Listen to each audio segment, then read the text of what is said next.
자, 오늘 함께 나눌 말씀은 신약성경 사도행전 2장 36절에서 41절까지 말씀입니다.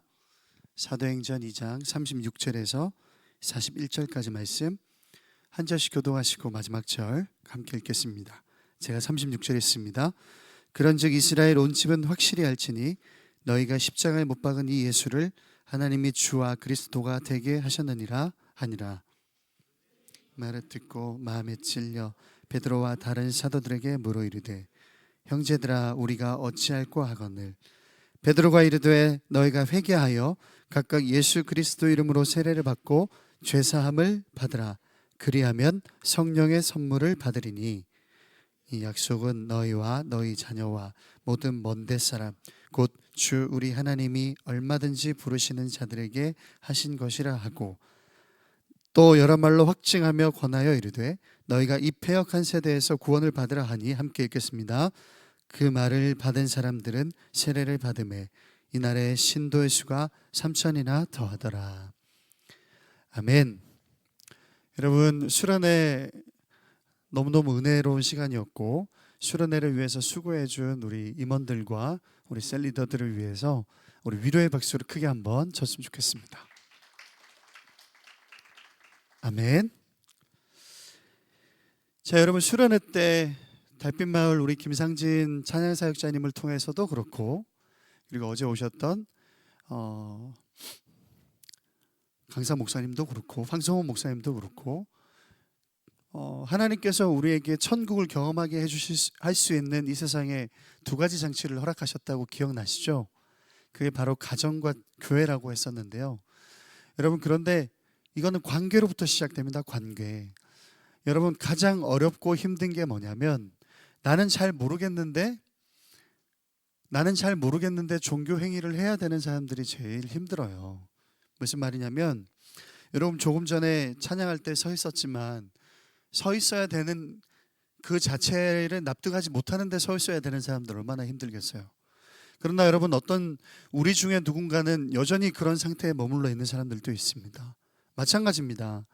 예배해야 되고 하나님 앞에 나와서 종교생활 신앙생활을 해야 되는데 그 이유 자체를 모르는데 그렇게 해야 되는 건 너무너무 힘든 일이에요. 그래서 여러분, 오늘 짧게 제가 말씀을 나눌 건데요, 이 말씀에서 여러분이 꼭 기억해야 할 것은 하나님께서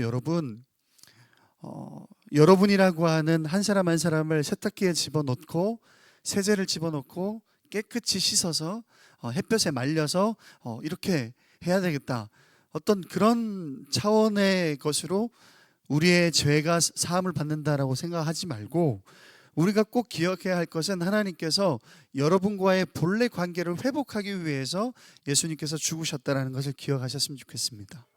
우리가 머릿속에 떠오르는 이미지는 그거예요. 우리는 너무 더러워. 그래서 우리가 세탁기에 들어가서 세제를 넣고 이렇게 씻어서 깨끗하게 이렇게 나와서 청소 끝, 빨래 끝, 하나님께서 꼭 그 행위를 하시기 위해서 아들을 보내셨다고 생각해요. 그래서 우리는 자꾸 행위 중심으로 빨리 씻어야지, 깨끗하게 되어야지.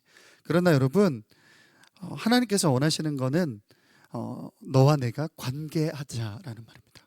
하나님께서 회복하고자 하는 거는 관계입니다. 제가 한 이야기를 해드릴게요. 제가 초등학교 5학년에 아버지께서 농구공을 하나 사주셨어요. 그런데 제가 그거를 일주일도 가지고 놀지도 못하고 잃어버렸어요. 어디서 잃어버렸는지 기억나지도 않습니다. 그런데 사주신 지 얼마 안 돼서 잃어버렸기 때문에 이 사실을 은폐해야 됐어요. 숨겨야 됐어요. 너무 죄송하자만 우리 아버지께. 그래서 농구공이 여전히 내가 가지고 있다라고 이렇게 알려드려야 되기 때문에 어머니가 묻는 거예요. 소영아, 너 농구공 어디 있어? 그 친구 빌려줬어. 이렇게 시작되는 거죠. 근데 그게 하루 이틀이 아니라 계속 숨겨야 되기 때문에 점점 거짓말은 늘었습니다. 저 어렸을 때는 초등학교에도 선도부가 있었습니다. 그래서 선도부가 이렇게 교실을 돌아다니면서 만화책을 읽고 있거나 아니면 학생으로서 하면 안 되는 일을 하고 있을 때 선도들이 제재하고 그리고 만화책을 뺏어가기도 했어요. 그래서 한날은 엄마, 선도가 내가 교실에서 농구공을 가지고 놀고 있었는데 가져가 버렸어. 이렇게 거짓말을 한 거예요. 그러니까 자꾸 거짓말이 이렇게 커지다 보니까 거짓말의 강도가 세지죠. 감당할 수 없을 만큼의 거짓말이 커집니다. 그래서 우리 어머니가 마침 학교에 방문할 일이 있어서 5학년 담임 선생님을 만나러 갔고, 담임 선생님께 제 아들 서영이가 학교에서 농구공을 가지고 놀다가 주번에게 뺏겼다고 하는데 그거 돌려받을 수 있을까요?까지 이렇게 된 거예요. 큰일 났죠? 수습이 될까요? 안 되죠. 그러니까 한 일주일 정도 시간 동안 얼마나 많은 여러 가지 거짓말을 했는지, 한 번은 친구랑 농구공을 가지고 놀다가 빌려줬었는데 돌려받지 못해서 그 친구가 싸웠다라는 걸 꾸며내기 위해서 집에 들어가기 전에 옷도 좀 찢고, 그리고 스스로 이렇게 좀 이렇게 얼굴도 좀 핥히고, 그때 쓰고 있던 안경도 약간 구부러뜨리고 그렇게 집에 들어간 적도 있어요. 그런데 여러분, 그렇게 부모님을 속이는 동안 너무너무 괴로운 거죠. 너무너무 힘든 거죠. 하루하루 그 거짓말이 탄로날까 봐 두려움에 떠는 거예요. 하루가 지나고 이틀이 지나고 일주일이 지나고 마침내 10일쯤 되었을 때 우리 어머니가 학교를 방문했다가 이 모든 것이 탄로가 났습니다. 엄마 아빠한테 엄청 혼났죠. 근데 여러분, 엄마 아빠가 중요한 거는 농구공을 잃어버린 데 대해서 왜 잃어버렸니 이렇게 지적하고 혼내지 않더라는 겁니다. 중요한 건 왜 자꾸 속이면서 솔직하게 말하지 않았니 라는 겁니다. 여러분, 부모님과 대화를 통해서 문제가 해결되고 나니까 그날 밤이 천국이에요. 여러분도 그런 경험 해보셨죠? 여러분, 우리가 하나님과의 관계라는 거는 사실은 이래요. 우리가 하나님 앞에 죄를 짓고 이 죄가 내 안에 계속 축적되어 갈 때 사실은 하나님과 우리 관계가 깨어진 것은 아니지만 우리 인간 편에서 보면 하나님과의 관계가 단절되도록 죄가 막고 있어요. 그런데 성령 하나님께서 하시는 일은 뭐냐면, 서영아, 너 그거 죄야. 너 그거 예수 그리스도의 보혈이라고 하는 능력으로, 또 예수 그리스도의 이름의 권세로 씻어야 돼. 해결해야 돼 라고 가르쳐 주시는 분이 성령님이십니다. 여러분, 초등학교 5학년이었던 제가 내가 거짓말로 자꾸 죄를 짓고 있다는 것을 깨닫게 되고, 이것이 하나님께, 그러니까 아버지께, 부모님께 용서를 구하고 용서받아야만 부모님과 나와의 관계가 회복된다는 것을 깨닫는 거, 그 굉장한 문제인 거죠. 여러분, 성령님께서 우리에게 하고자 하시는 목적과 방향이 여기에 있습니다. 여러분, 우리가 왜 그리스도인이라고 하는 이름임에도 불구하고, 모태신앙임에도 불구하고, 내가 오래 교회를 다녔음에도 불구하고 예배가 감격스럽지 않습니까? 여러분, 우리는 우리의 죄 문제를 너무나도 쉽게 해결하지 않아도 된다라고 생각하고 있습니다. 성령께서 여러분의 죄를 지적할 때 그 죄의 문제를 하나님 앞에 꼭 해결해야지라고 깨닫는 게 너무나도 어렵습니다. 여러분, 이거예요. 여기에 핵심이 있어요. 여러분이 예배가 뜨거워지려면, 여러분이 하나님과 정말 관계가 있고 하나님께서 나에게 압도적인 사랑을 부어주고 있다는 걸 알려면 하나님과의 관계를 회복해야 돼요. 이거 근데 우리가 할 수 있냐라는 게 아니라는 거예요. 여러분, 우리가 할 수 없어요. 성령께서 하시는 거예요. 그래서 여러분, 우리는 성령님께 간구해야 돼요. 여러분, 더 이상 우리 이렇게 신앙생활 하지 맙시다 라고 말하고 싶어요. 여러분, 교회에 왔는데, 예배 드리러 왔는데 아무런 느낌 없이 정말 숙제 같은 숙제, 예배 너무 싫어. 나는 왜 그 시간에 거기 가서 멀뚱멀뚱 있다가 아무런 느낌 없이 돌아와야 되지? 라고 하는 예배. 아버지와의 관계가 깨져 있으니까 집에 가는 게 지옥이에요. 여러분, 제가 농구공 잃어버렸고 그걸 해결하지 못하는 그 10일 동안 집에 들어가는 게 좋았을까요? 싫었을까요? 싫죠. 집에 들어가면 평안입니까? 아니요, 불안이죠. 집이 천국입니까? 아니요, 지옥이죠. 우리가 교회를 그렇게 다니면, 여러분, 교회에 오는 게, 예배 드리는 게 지옥이죠. 불편하죠. 여러분이 청년부 예배 와서, 금요 예배 가서, 수예배 가서 편하겠습니까? 불편하죠. 여러분, 소그룹이 즐겁겠습니까? 천국입니까? 아니에요. 여러분, 혹 어떤 가정에 내가 구성원으로서 그 가정이 불편하고 지옥 같은 이유는 관계가 깨졌기 때문이죠. 여러분, 하나님과의 관계가 회복되지 않으면 교회 가서 예배 드리는 거 너무너무 싫습니다. 근데 엄마는 가래요. 그리고 부모님들은 할 수만 있으면 목사님 만나서 신방하래요. 여러분, 여러분의 할머니가 여러분의 할아버지가, 여러분 엄마 아빠가, 특히 여기 모태신앙도 많을 텐데 여러분들의 부모님이 또 교회 선생님들이 여러분에게 계속 강조하고 강요하는 게 예배 아니에요? 좀 더 교회 더 많이 나오라 그러는 거 아니에요? 그런데 왜 그게 나에게 불편이고 그게 왜 나에게 너무나도 힘든 일이에요? 하나님과의 관계가 자꾸 회복돼야 돼요. 그래서 하나님께서 우리에게 요청하시는 게 한 가지가 있어요. 회개. 자, 회개는 두 종류입니다. 성령님께서 최초로 하나님을 믿지 않던 영혼이 하나님을 믿도록 바꾸실 때에 회심시키십니다. 자, 이게 큰 회개예요. 그리고 예수님을 믿고 하나님과의 관계를 통해서 잘 살지만 그러나 우리가 연약해서 넘어지고 쓰러질 때 있습니다. 그때 그럼에도 불구하고 다시 이 관계를 회복시키시기 위해서 하나님께서 우리에게 요청하시는 게 회개예요. 회개.